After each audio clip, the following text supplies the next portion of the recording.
Hello मी ऋतू. माझ्या दिवसाची सुरुवात झाली ही मस्त गुलाबजाम खाऊन. बरं, आता तुम्ही सगळी मला मेसेज करताय गुलाबजाम कसे झाल्यात. तर पहिल्या पाकानं धोका दिला असला तरी आमचा दुसरा पाक चांगला झालेला, त्यामुळे गुलाबजाम पण छान झाल्यात.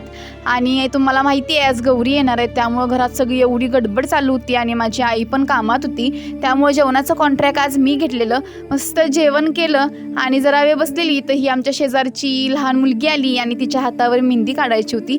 त्याच्यानंतर मस्त जेवले, झोपले आणि त्याच्यानंतर उठली. आणि आज गौरी येणार आहेत, त्यामुळं गौरीच्या आणि गणपतीच्या शेजारनं रांगोळी काढायची होती, तर घेतली रांगोळी काढायला. तुम्हाला ही माझी रांगोळी कशी वाटली मला कमेंटमध्ये नक्की सांगा. आणि रांगोळी ते काढून झाल्यानंतर मस्त फ्रेश झाले, तयार झाले आणि गेले गौरी आणायला. बरं, आता आमच्याकडे अशी पद्धत आहे की 4-4:30 वाजता मस्त तयार होऊन शंकराच्या मंदिरात जायचं आणि प्रसाद म्हणून चिरमुरे घेऊन जायचं आणि तिथं फुगडी ते सगळं खेळायचं आणि 3 सांज झाली की घरी यायचं ते गौरी घेऊन. आणि मग घरी आले की हे असं छान ओवाळतात आणि आतमध्ये घेतात.